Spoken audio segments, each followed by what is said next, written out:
Station, this is Houston. Are you ready for the event? I think we're ready for the event. WGBY-TV, this is Mission Houston Control. Please call station for a voice check.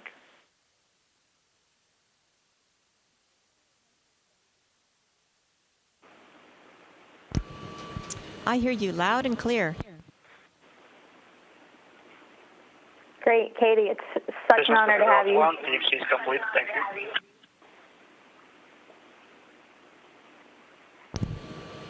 And could you say again? We're just getting configured here. Sorry. Station, this is WGBY-TV. How do you hear me? I hear you loud and clear. How me? Station, Spectrum Route 1. We hear you well.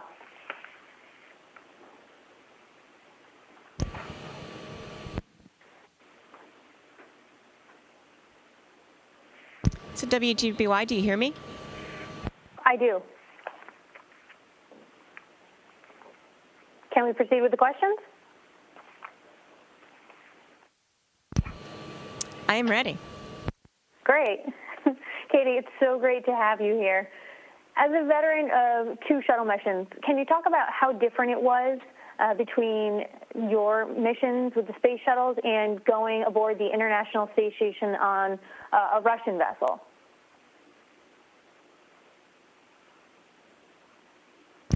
Well, the Soyuz fits 3 people, and so it's very, very small.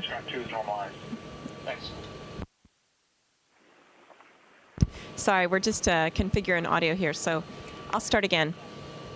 The Soyuz is a smaller vehicle, and it really just barely fits 3 people. And so when we're in there, we're sitting pretty close, and we're very close to the outside of the vessel. So I would say, you know, in the space shuttle, you feel like you're in a spaceship and you're on your way to space.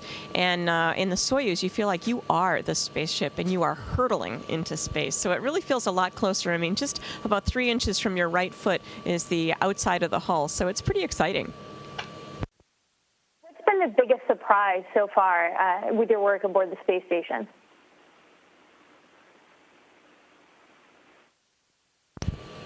Well, I'm both surprised at how quickly we get used to microgravity, at just, you know, floating around and just being able to, you know, move with just a few fingers controlling our movements. And so how quickly we get used to it. And at the same time, I'm surprised that I'm always learning new things and new ways to do things in a zero-G environment, you know, and realizing new possibilities that I hadn't actually anticipated. So I think just the delight of living in a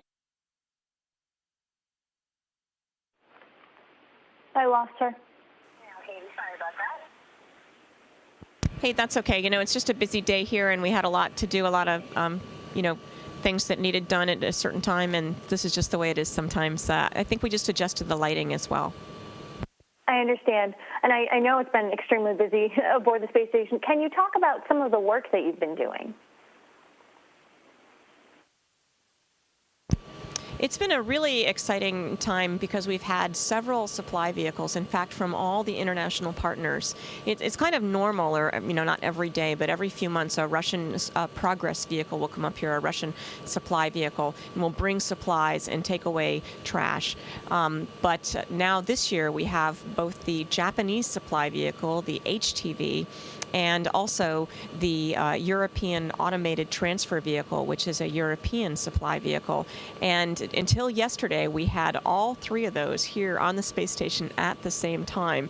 And what that means for us as a crew is that there's a lot of loading and unloading and organizing of new supplies and actually organizing of things that we want to get off the station. And in fact, the HTV, which we just released yesterday with the robotic arm, Paolo Nespoli and I were operating the robotic arm. And so literally we take the Japanese supply vehicle, the HTV, off of the station and hold it out into free space, release it with the robotic arm, and then it actually we send commands to it, and it actually backs itself slowly away from the station, and then we'll re-enter the Earth's atmosphere just tomorrow. So it's been a very exciting time to have these vehicles here, and especially with the Japanese supply vehicle. It has a very large hatchway, which means we could put very large pieces of equipment or things that we don't need aboard the station. And that's been really valuable to clear out space for new experiments and new supplies that we do need for the lifetime of the station. So what is it like using that robotic arm to reach out and actually grab a hold of another vessel? Well, it's not something we do every day, and in fact, from the space station here, we've only done it twice. This was the second time where I got to be at the controls of the robotic arm and actually reach out. The Japanese supply vehicle was hovering just about, a few feet from the space station, and reach out and capture it with the robotic arm. And, I've practiced that a number of times, and certainly all the times I was required to practice, and probably a bunch more after that. And so I knew I could do it, especially if that vehicle was pretty well behaved.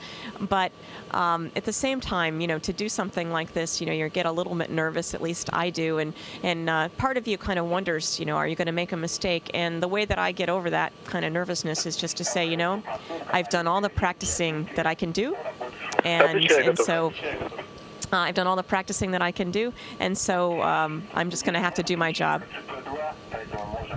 April 12th marks the 50th anniversary of manned spaceflight, and I'm curious, what does it feel like to be up in space at this sort of historic point in time? And stand by just a minute, WGBY. And Houston, should we move to 2 for this continuation of this PAO event?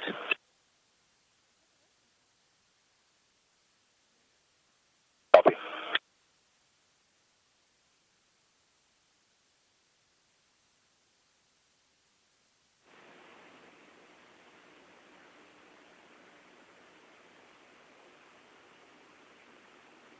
Mm-hmm.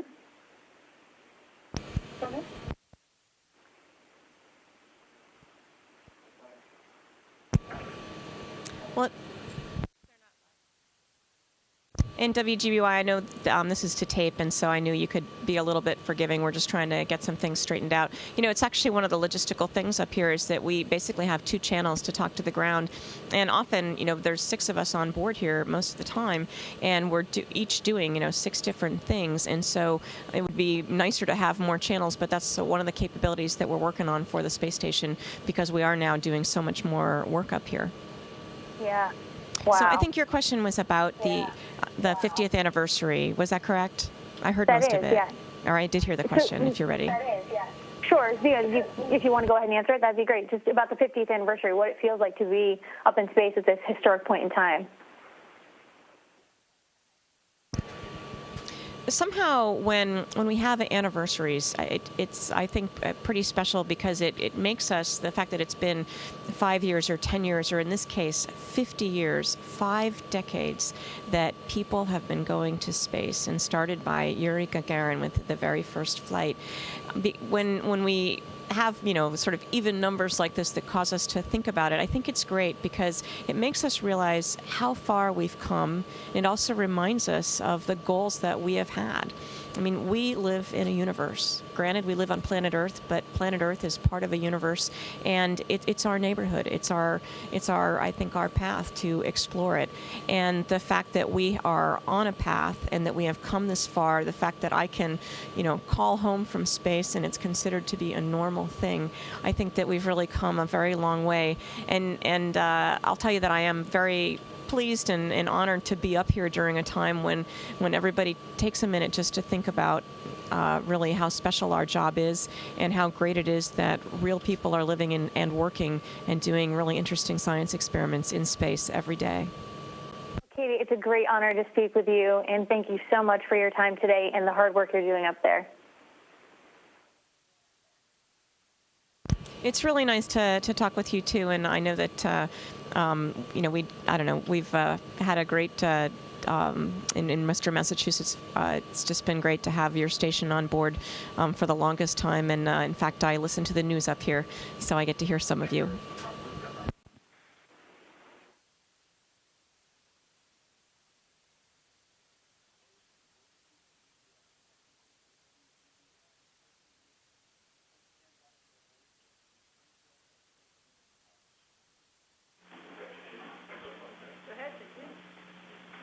Station, this is Springfield Technical Community College. How do you hear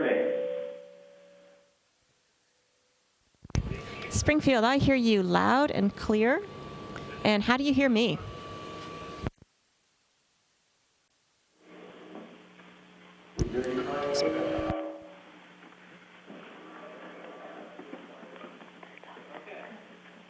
Great. You know, I'm really happy to be with you today. I know it's taken a lot of organization on the part of a lot of different folks to organize this event, and I'm just really thrilled that we're doing this in Massachusetts. I've had some beautiful views of Massachusetts during my time up here. In fact, usually about twice a day I can see Massachusetts, and it is a beautiful, beautiful state.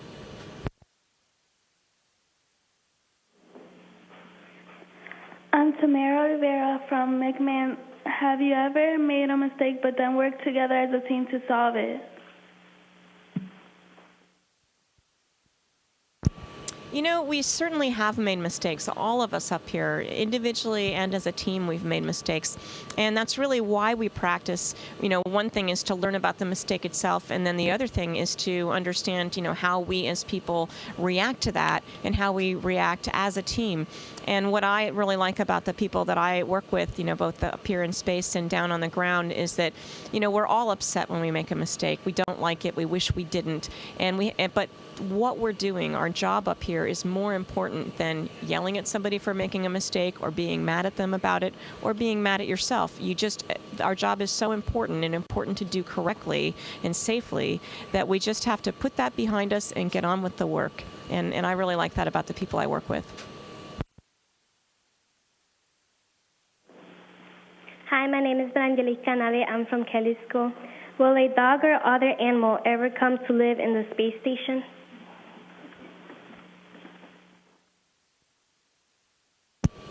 Well, I don't know about, they could come here, but I will tell you it's taken me a little while to get used to living up here. In fact, it's funny, we do a lot of walking around, you know, with our hands. In fact, I was just doing a training exercise where I had to carry around our pressure reading gauge, and it's a big thing about this big. And my partner up here in space pointed out that it would actually be easier for me to carry this thing around in the modules if I actually just kind of like, you know, hooked it between my knees here, and then I could just carry it around, and I would have my hands free to make sure I could find a path and not get off balance as we tried to go quickly through the modules. So it's been hard for us to learn how to move around up here, but I imagine that dogs and cats and all the other creatures would adapt as well. We actually bring some of them up here to do experiments. We've had mice up here. We've had all sorts of insects up here, and fish and worms. In fact, we have worms up here right now doing experiments. And the reason is that all of these creatures have some things in common with us as people, and we can learn about what affects these the worms or whatever insects or animals we're talking about, what affects them up in space, and it helps us understand what affects people up in space, so that we can then go on to really know what's going to happen when we are further away from home and spend a long time away from home in space on our way to Mars.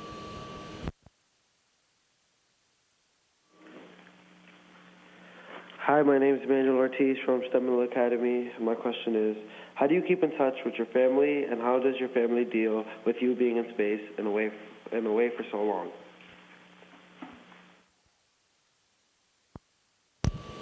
Well, Emmanuel, I get to call home, so to speak. I call home, I would say, almost every day. I've been up here just about 102 days now, and I think I've only missed 3 days in terms of calling home, because we have an internet protocol phone that we can use when we have the right satellite coverage. So somehow I find some time to call. I think the bad thing is that they can't call me, and that makes it a little bit, you know, hard for them to always be the ones who get called. And if the satellite coverage ends, then, you know, I can't really call back right away, and they've gotten a little bit used to that. But I think, you know, when you're a family and when you have a close relationship, you just learn how to be happy about the communication that you do have. And so we try to talk about our days and how our days are going. I read to my son and read stories just like I would at home. And we just try to make the most of the communication that we have. We also have video conferences once a week, and those are great.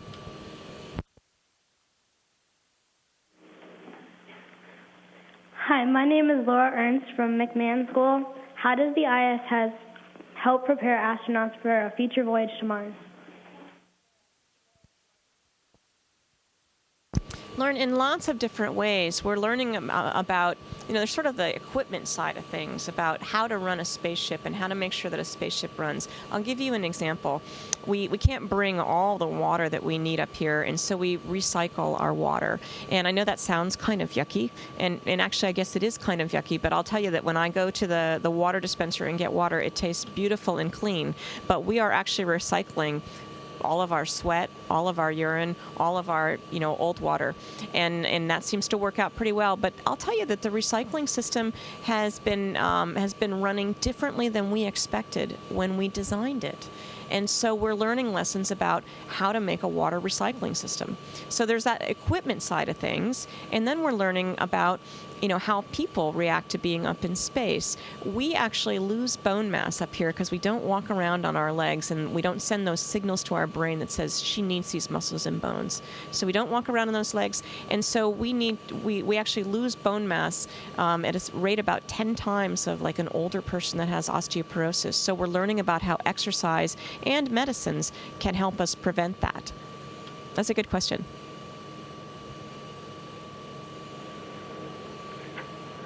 Hi, I'm Carlos Medina from Kelly School. What are the positive points and the downsides to being on the ISS?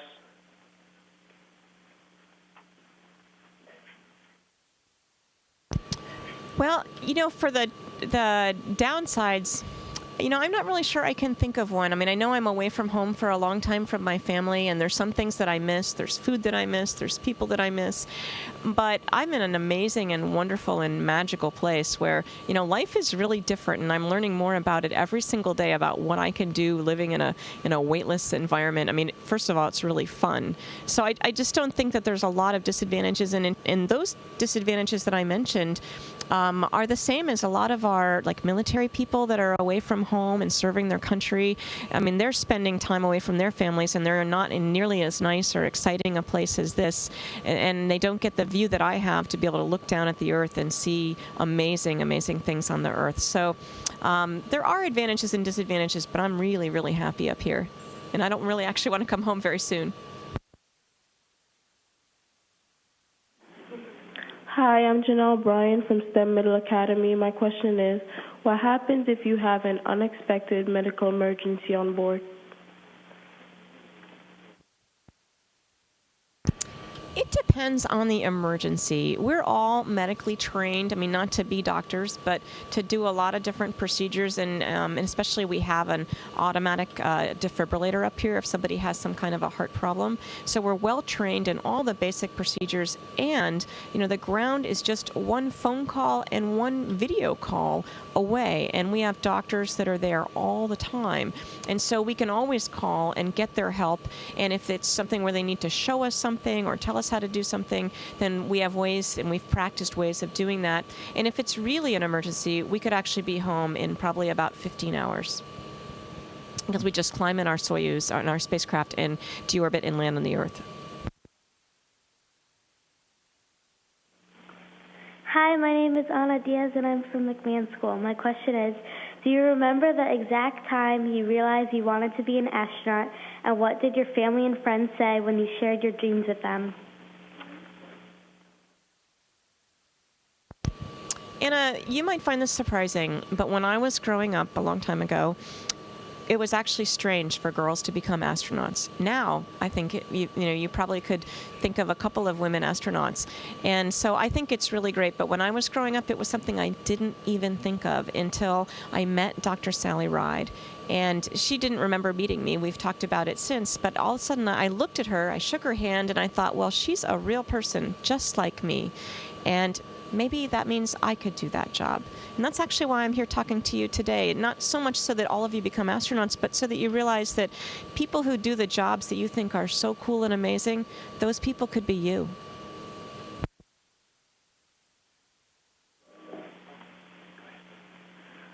Hi, my name is Reniel. I come from Kelly School. Here's my question. After the recent earthquake in Japan, have you noticed any changes to the Earth? Darnell, we have noticed, we've been taking pictures of Japan specifically, and just looking down with your eyes, I don't see much difference, although I think you can see changes in the water around Japan with more sedimentation. But we've been using very big lenses to take detailed pictures of Japan to help people on Earth understand the extent of the damage and places where people might need help. So every time we go over Japan, we try to take pictures, and so we do notice some things.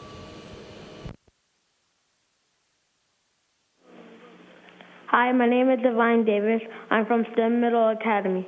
As you orbit the Earth, can you see the impact of humans on the environment from space? Yvonne, we can see different impacts. One of the easiest ones to see is looking at the coastline. We can see different amounts of sediment, out into the water. When we're going over land, can actually see, regular patterns of where land has been farmed or cultivated. So it looks different than, where there's not little straight lines, where things haven't been cultivated. We can see the burning of the rainforest. We can see lakes that over time are gotten smaller and smaller and smaller. People have taken pictures of, like, for example, Lake Chad in Africa, for years and years and years from space, and we can see that it's become smaller and smaller and smaller, so we can understand that there's the effects of different droughts. It's a really interesting vantage point up here, and it's beautiful.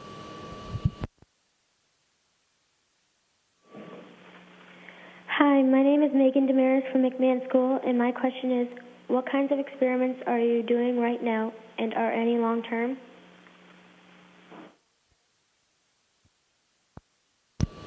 Again, most of the experiments are long-term in that they're going on for a long time here, and some of them have samples that come back to Earth. Some of them, the data is right up here on the space station. I just started an experiment this morning called nanoskeletons, where we're actually looking at different ways to form crystals up here in space, and crystals form differently up here in space because down on the ground, building a crystal or having a crystal grow is kind of like building a brick wall. And if all the bricks really could be exactly where they'd like to be, they'd actually all be in a row. But sometimes gravity will make one of them sit down crooked. Well, the friends of that brick don't know that he's sitting down crooked, and they sit down crooked on top of him. And suddenly we have a brick wall that has straight parts and parts that are not in the right place.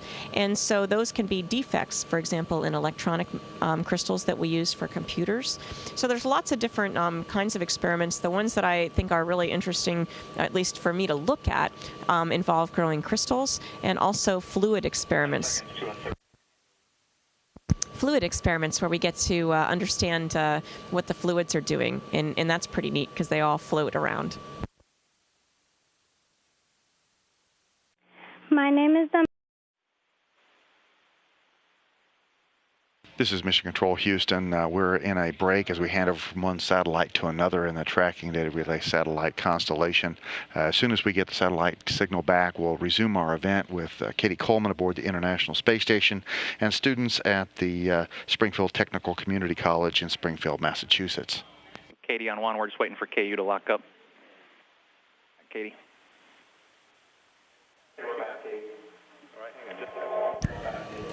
Okay, Springfield, go ahead. My name is Damaris, and I'm from Kelly School. On the next space shuttle mission, STS-134, an orb spider is being sent up so scientists can study how it makes its web. Are you studying any creatures in space right now? We have some worms up here right now, and they're so tiny they don't really look like worms. They look like little dots. But we're trying to understand how they actually multiply in space and what their structures are, if they're any different when they don't have gravity to worry about. And I think it's going to be really interesting to see what the spiders do. When you think about making a web, they must take gravity into account. They must think about the parts, how they have to be structured on the parts where they might be more likely to fall. And up here, where you're not more likely to fall from anywhere because everything's going to float, I'm thinking that they will become different kinds of spider engineers.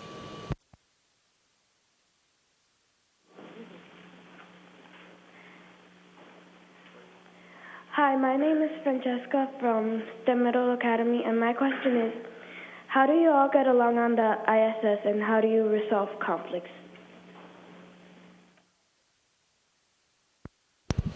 Francesca, because we're up here in this totally marvelous and amazing place, it's a little easier to get along than you might think. But we do have our differences, and the thing that I try to do, and I'm not always successful, but what I try to do is I try to remember that when there's something about somebody that I don't particularly like, or maybe is just different than the way I do it, sometimes I think, oh, we should do it my way. But actually, the best thing is to realize that when you have a group of people together, everybody in that group does something better than you do, and you do something better than they do, and together that makes a really powerful team. And so when something is a little different and maybe you don't like it, think, well, wait a minute, what does this person do that they do better than I do? I'm going to have them do that, and I'm going to do the things that I'm good at too. Then you become a great team.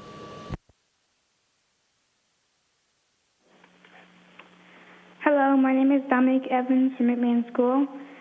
Do you get tired physically in space even though your muscles are not working against gravity?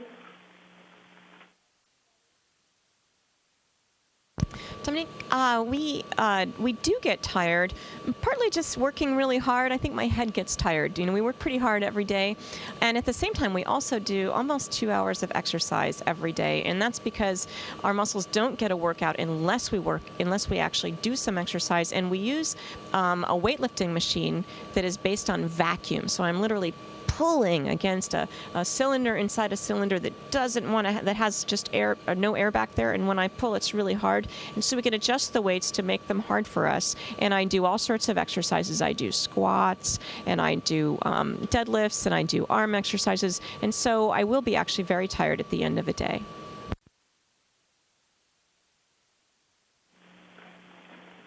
Hi, I'm Evander Barrios from Cady School. When will Robonaut 2 be activated and working on the ISS, and what will his jobs be?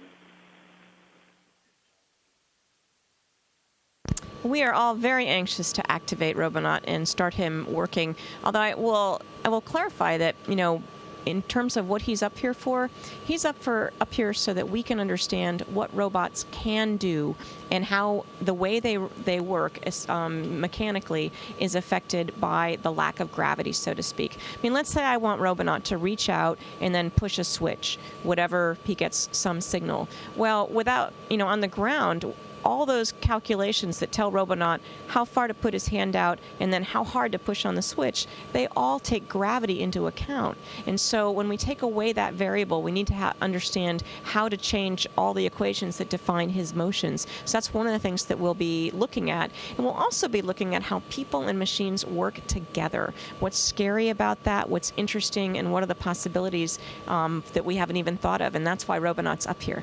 So it'll be pretty fun once he starts, but it's going to be a little while. We have to get his software up here, too.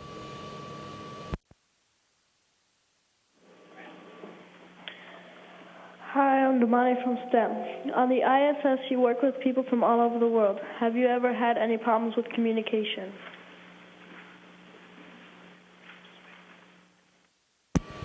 I don't know if I would say problems, but I will say that, you know, we all come from different countries. The major sort of partners, or the major languages, I'll say, up here are Russian and English. And so all the U.S. partners do our best to learn Russian, and the Russians do their best to learn English. And at the same time, sometimes we do have, you know, times that we think we understand what each other says, and it's not true.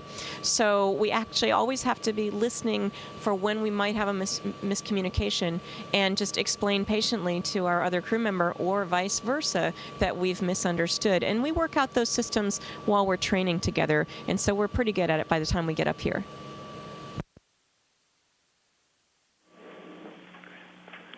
Hi, my name is Justin from McMahon School. What does it feel like to be in the Space Shuttle or Soyuz during liftoff?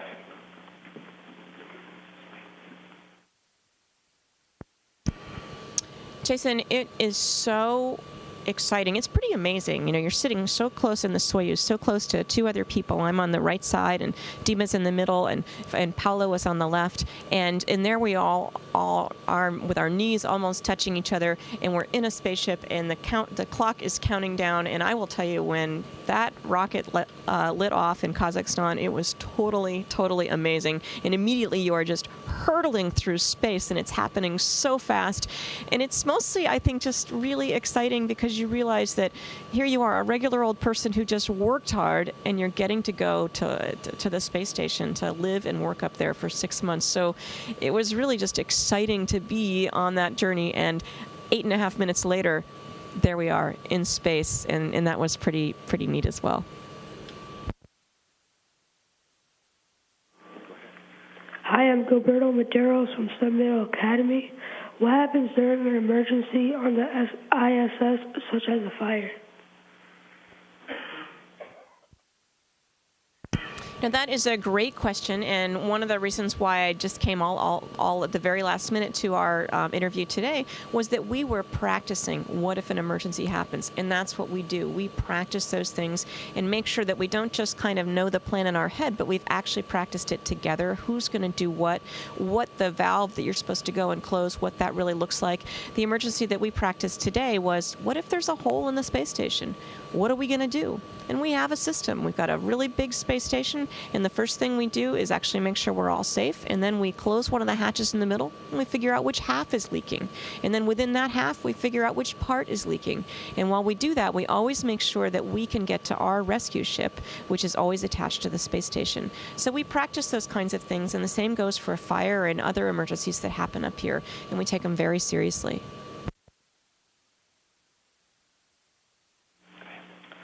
I'm Sean Rodriguez from STEM Middle Academy, and my question is, if you can go anywhere in space, where would you go?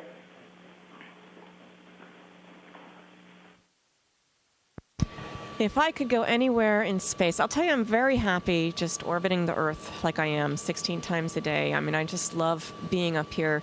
But if I could go to other places, I think I would go to Mars, as soon as I could, because that's the planet that we think is the most like Earth, the one where we think that people could actually, make a new home and be living in a different part of our universe. So I would go there as soon as I could. But I know that before I do that, I want it to be safe. I want to understand that I'm going to get in a spaceship that's going to get there.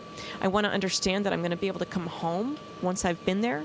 And I want to understand that I can live safely there. So that's the kinds of things we're doing up here on the space station and also down on the Earth. We are getting ready to make that move.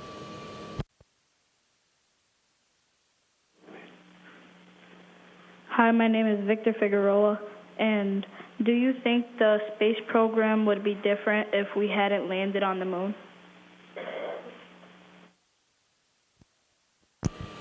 Victor, I do think it would be different because somehow when people left our planet and then flew to the moon, landed on the moon, and could come back and tell us about it and had pictures and video to show that they were really there, I think it just affected us as people, where we realized that no matter how much we think that our everyday life is right here on Earth, we realize that we live in a huge neighborhood. We live in a universe, and our Earth is one tiny little part of that universe.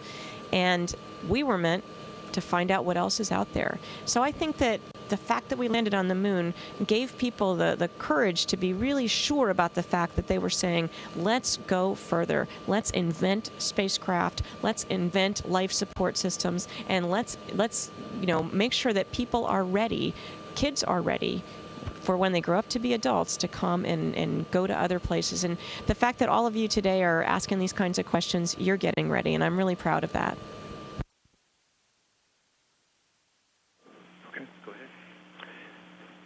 Good morning, Katie. My name is Paul Rebel. I'm Secretary of Education for the Commonwealth of Massachusetts, and on behalf of Governor Deval Patrick, number one, I want to thank you for being such a great role model and such a great teacher in the way you've responded to students' questions today. I have the honor of asking the last question. I have a question I'm supposed to ask, and then I have a question I want to ask. So I'm going to ask two questions and take that prerogative. The first question is the scientific question. Why does the space station orbit 200 miles from Earth, just 200 miles from Earth? The second is, what would be your advice to these students as they think about careers in STEM, how to pursue their education? What was important in your educational experience? What advice would you give them? Okay, I did get some of these questions in advance, and I saw your question, and I thought, I don't know if I exactly know the answer to why are we 200 miles above the Earth and not 300 or 400 or 100? And I think that it's a balance between, the further away from the Earth we go, the more fuel it takes to get there and to stay there, because even though we're up in space orbiting around, we're actually always spiraling back down to the Earth. We're actually always in a path to end up landing on the Earth. It's going to take a really, really long time. And so the reason I think we picked 200 miles is that it's basically what our spaceships can carry in terms of fuel in order to get us up here and actually have enough fuel to keep giving us that extra speed just to stay up here and not be falling back to the Earth. But you might want to check that answer, because that's just my best instinct. Now, your second question about what I would tell kids that are interested in science and technology. I mean, first of all, I think they're doing exactly the right thing today by having the courage to ask their questions, even though they might think that maybe they're silly questions or maybe everybody knows the answer to that question, but they're having the courage to stand up and ask their questions. And I think that's really important to do. And it's a hard thing to do. So I congratulate all of you for doing that today. And I encourage you to do it tomorrow and the next day and the day after that too. And don't just, wait until you're talking to somebody who's up on the space station again. If you have a question for an adult about their job, do they like their job? What's the most interesting thing about their job? What do they hate about their job? What would they change in their job if they could change anything? As kids, it is your job to ask those questions, because it gets you ready for the future. And the last thing I would tell you is that there's all sorts of different aspects of becoming a new engineer or scientist or mathematician, any of those things. And in fact, any career, languages, art, music, all those things. Some people have a gift at some part of that, okay? But other parts of it are going to be hard for them. For example, for me, I like math, okay? And I'm probably pretty good at math, and I love chemistry. I mean, to me, it's just interesting, and sometimes I know the answer even if I don't even really know how I know the answer. I will tell you that physics is really hard for me. I have to think hard about every single thing. It doesn't exactly make sense to me. It's not the way that I think. Now, does that mean that physics is not for me? It doesn't. It means that physics is harder for me, and I have to work harder at physics. And so when you're doing something in the classroom and it's easy for your friend sitting next to you, but it's a little harder for you, don't think, oh, this isn't for me. Realize that everybody is good at different things, and some things we have to work harder at. And especially realize that when you do work hard at it, you're going to get it.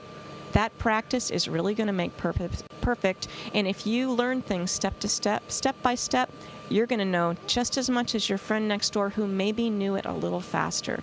So believe in yourselves and believe that you can be anything and you can do any of the things that you'd like to do, but you need to be prepared. It's not just going to happen. You're going to have to do the work. And I think that today you've made a good start at that by asking some really great questions.